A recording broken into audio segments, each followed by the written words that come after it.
হরে কৃষ্ণ বন্ধুরা, আশা করি আপনারা সবাই ভালো আছেন। আবার একটি ভিডিও নিয়ে আপনাদের সঙ্গে উপস্থিত হলাম। আজকে বিষয় যে রাশিটি নিয়ে আলোচনা করব সেটা হচ্ছে কালপুরুষের একাদশ রাশি অর্থাৎ কুম্ভ রাশি নিয়ে। তাহলে কুম্ভ রাশির ক্ষেত্রে এই মে 2025 কেমন যাচ্ছে?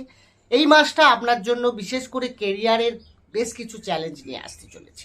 তার কারণ এই সময়টা আপনার ক্ষেত্রে বিশেষ করে মঙ্গল ষষ্ঠভাবে সে কিন্তু নিচস্থ থাকছে। সুতরাং মঙ্গলের এনার্জি কাজের জায়গায় যথেষ্ট ভালো থাকা দরকার, কারণ ষষ্ঠ ভাব কর্মের জায়গায় কি কাজ করবেন সেটা ইন্ডিকেট করে ষষ্ঠ ভাব থেকে। তাহলে সেখানে যখন মঙ্গলের এনার্জি আপনি লস করছেন, পাচ্ছেন না, তার মানে কাজের জায়গায় আপনার ক্লান্তি, আলস্য এগুলো ঘেরে যাবে। আপনার যারা পাশাপাশি কলিগরা রয়েছেন তাদের সঙ্গে আপনার ব্যবহারে কিছু অসন্তুষ্টিতে দেখা যেতে পারে।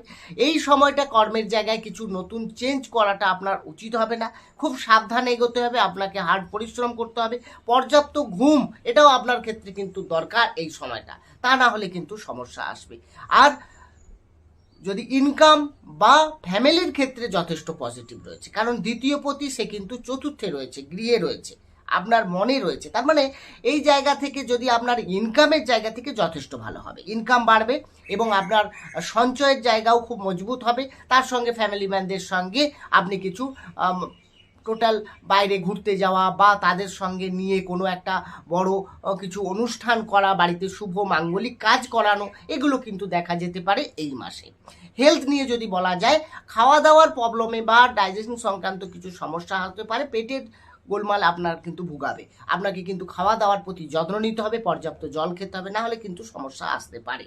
এরপরে আসবো প্রেম ভালোবাসার ক্ষেত্রে। দ্বিতীয় আমরা যদি দেখি শুক্র উচ্চস্থ থাকছে, প্রেমের ক্ষেত্রে যথেষ্ট ভালো। নতুন করে প্রেমে পড়া বা প্রেমের যাদের রিলেশনে রয়েছে তাদের সঙ্গে সম্পর্ক আরও মজবুত হওয়া, এটাও দেখাচ্ছে। 15ই মে পর যখনই বৃহস্পতি আপনার পঞ্চমে গোচর করে যাবে, দেখবেন আরও বেটার রেজাল্ট পাবেন। আর অর্থের জায়গায় আরেকটা জিনিস বলিনি, যে আপনাদের যাদের ইনভেস্ট করতে যাবেন 18 মে পর্যন্ত কিন্তু একটু সাবধানে করবেন, কারণ আপনার কোনো ভুল বা রং ইনভেস্টমেন্ট বা কাকেও ভুল করে ধার না দেওয়া, এটা কিন্তু দেখাচ্ছে, কারণ এই সময়টা দিলে আপনার কিন্তু লস হওয়ার একটা সম্ভাবনা রয়েছে। এরপরে আসবো শিক্ষার ক্ষেত্রে। শিক্ষার ক্ষেত্রে 15ই মের পর যথেষ্ট ভালো। গুরু আপনার জ্ঞান, বৃহস্পতি কি দেয়? জ্ঞান। তার মানে এই সময়টা আপনার দেখবেন কিছু শেখে বা লোককে কিছু শেখানো, এই জায়গাটা যারা টিচিং বা কাউন্সিলিং বা অ্যাডভাইজার এই জায়গাগুলোকে রয়েছে তাদের ক্ষেত্রে কিন্তু বেশ ডেভেলপ দেখাচ্ছে। বা আপনি যদি কোনো সরকারি চাকরির জন্য পরীক্ষা দেন, 15ই মের পর কিন্তু আপনার জন্য যথেষ্ট পজিটিভ। বিজনেসম্যানদের জন্য বলবো এই সময়টা যথেষ্ট ভালো, বিশেষ করে 7ই মে পর্যন্ত আপনার যথেষ্ট ভালো। আপনি যদি কোনো বিজনেসে নতুন ইনভেস্ট করতে চান, ব্যবসার থ্রুতে আপনি কিছু আর্নিং করতে চান বা নতুন ব্যবসা কিছু অ্যাড করতে চান, তাহলে কিন্তু আপনি 7ই মের মধ্যে করে নিন। তা না হলে 23শে মের পর করবেন। 7 থেকে 23শে মে পর্যন্ত কিন্তু আমার বুধের অবস্থানটা খুব একটা বেটার নয়, এই সময়টা একটু ট্রাভেল হতে পারে। ষষ্ঠভাবে মঙ্গল নিচস্থ থাকছে, তার মানে আপনার কোনো বিপি বা আপনি কোনো ছোটোখাটো চোট আঘাতের সম্ভাবনা পাবেন। ড্রাইভিং করতে গেলে একটু সাবধানে করতে হবে। বন্ধুরা, কুম্ভ রাশির ক্ষেত্রে একইভাবে বলবো যে আপনারা যদি প্রতিকার হিসেবে নেন, আপনি কোনো হসপিটাল বা মেডিকেল জায়গা থেকে কাকু হেল্প করতে পারেন। হয়তো কোনো হসপিটালে যারা এসে এখানে কাকু খাওয়াতে পারেন ফ্রিতে, বা আপনি যদি কারো কোনো মেডিকেল ওষুধপত্র দান করেন, সেখানেও আপনার কিন্তু ভালো হবে। এবার আসবো কালপুরুষের দ্বাদশ রাশি অর্থাৎ মীন রাশি নিয়ে আলোচনায়। মীন রাশির মে 2025 কেমন যাচ্ছে, কেমন থাকবে আপনার লাইফে, কি কি ঘটবে, এইটা নিয়ে ডিটেলসে আলোচনা করব।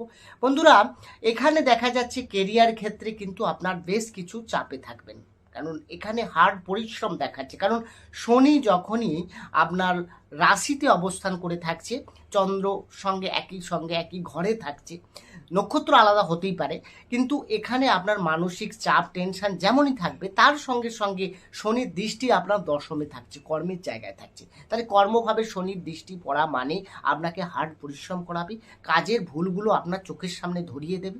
তার মানে আপনি এখানে পানিশমেন্ট হতে পারেন, আপনি আপনার সিনিয়র বসের দ্বারা বকাঝকাও খেতে পারেন। হ্যাঁ, টার্গেট অ্যাচিভ করতে গেলে আপনাকে হার্ড পরিশ্রম করতেই হবে, এখানে কোনো রাস্তা নেই। বাকি যদি সাকসেস বলেন তো যথেষ্ট ভালো রয়েছে, তার কারণ আপনার বৃহস্পতির দৃষ্টি আপনার একাদশভাবে রয়েছে, প্রফিট গেইন করবেন, দিনের শেষে আপনি হাসি হাসবেন, কিন্তু পরিশ্রম আপনাকে করতে হবে। আর শনি চন্দ্র একই রাশিতে যখনই থাকে, যেটাকে আমরা শনি 7.5 দ্বিতীয় চরণ অলরেডি চালু হয়ে গেছে মীন রাশির ক্ষেত্রে, তো আমি দেখব এই সময়টা মানসিক চাপ, টেনশন এগুলো থাকবে। শনি মেটাল চার্টে যদি আপনার জন্মকুষ্ঠিতে বেটার থাকে তো যথেষ্ট পজিটিভ ফল পাবে, না হলে আপনার কর্মের ফল এই সময় দিতে যাবে। আসবো প্রেম ভালোবাসা নিয়ে। বন্ধুরা, এখানে যেটা দেখাচ্ছে আপনার পঞ্চম ভাবে মঙ্গল অবস্থান করে আছে, তার মানে পঞ্চমে মঙ্গল থাকা মানেই এখানে কিন্তু প্রেমের ক্ষেত্রে আপনার যা সামনের ব্যক্তি যার সঙ্গে আপনি রিলেশনে রয়েছেন তার মধ্যে অ্যাটিটিউড, তার মধ্যে ওভার থিঙ্কিং, তার মধ্যে অ্যাংজাইটি বা নানা রকমভাবে ডাউননেস এগুলো কাজ করবে। তো এখানে তার ইগোটাকে আপনাকে স্যাটিসফ্যাকশন করতে হবে, মানে আপনি যেইভাবেই তার কাছে উপস্থিত হন না কেন আপনার খুঁত ধরার চেষ্টা করবেন, তার মধ্যে ডাউট, এটা কেন হলো, ওটা কেন, এটা কেন করতে, এটা তো করতে পারতে, এই ধরনের একটা প্রশ্ন আপনি সম্মুখীন হবেন। বাকি আপনি যদি নিজেকে কন্ট্রোল করে নিতে পারেন ঠিকঠাক আছে। এখানে যদি দেখা যায় বৃহস্পতি কিন্তু তৃতীয় ভাব থেকে চতুর্থ ভাবে গোচর করে যাচ্ছে 15 মের পর, তার মানে আপনার যদি বাড়ি বা আপনার ফ্যামিলি, পরিবার পরিজনদের সঙ্গে ভালো কাটবে যদি বলা হয় 15 মের পর থেকে, বা আপনি কোনো বাড়ির কোনো কাজ করাতে চাইছেন রেনোভেশন, তাহলে কিন্তু 15 মের পর ভালো, এখানে কিন্তু আপনার যথেষ্ট উন্নতি দেখাচ্ছে। আসবো ম্যারেজ লাইফের ক্ষেত্রে, বিবাহিত জীবনের ক্ষেত্রে। বন্ধুরা, 18 মের পর কেতু আপনার সপ্তমে অবস্থান করে থাকছে। কেতু সপ্তমে থাকলে কেতু হচ্ছে ডিটাচ করিয়ে দেয়, অর্থাৎ আপনার যে লাইফ পার্টনার রয়েছে তার সঙ্গ থেকে আপনি একটু দূরে সরে যাবেন, হয় কর্মসূত্রে বা বাইরে, যে অনেকটা বা আপনি কথাবার্তাও দেখবেন আগে যেরকম বলতেন এখন থেকে একটু কমিয়ে দিচ্ছেন, এইরকম একটা সম্পর্ক দেখা যাবে। বা দুজনের মধ্যে আপনার কিন্তু লাইফ পার্টনারের মধ্যে কিন্তু সন্দেহতা বাড়বে, কারণ কেতু 18 মে পর্যন্ত অলরেডি কিন্তু এটা 1.5 বছর ধরে ছিল। আপনি ফিল করবেন, অবশ্যই কমেন্টসে জানাবেন এই ধরনের, তার মধ্যে কিছু ডাউটনেস, তার মধ্যে কিছু সন্দেহ, তার মধ্যে কিছু ওভার থিঙ্কিং এগুলো দেখা যাচ্ছিল।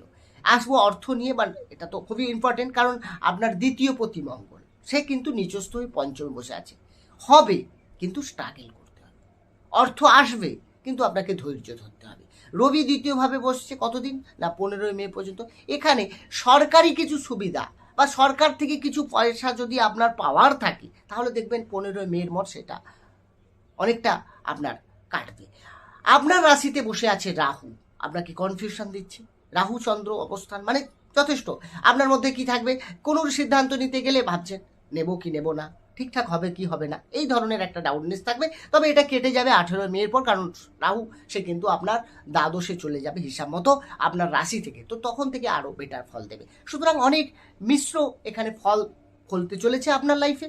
যা ফল ফলুক, আপনার জীবনে আরও বেটার কিছু করা যায় কিনা, বা আপনি যদি প্রতিকার হিসাবে নেন, অবশ্যই আপনি চাইলে কি করতে পারেন, বৃহস্পতি জুপিটারকে আপনাকে অ্যাক্টিভ করতে হবে, অর্থাৎ আপনার বৃহস্পতির এনার্জিকে যদি আপনি বুস্ট আপ করেন, বাড়ির নর্থ ইস্ট পোর্শনে, ভালো করে শুনবেন, নর্থ ইস্ট পোর্শনে আপনি পুজো ঘর রুম রাখতে পারেন।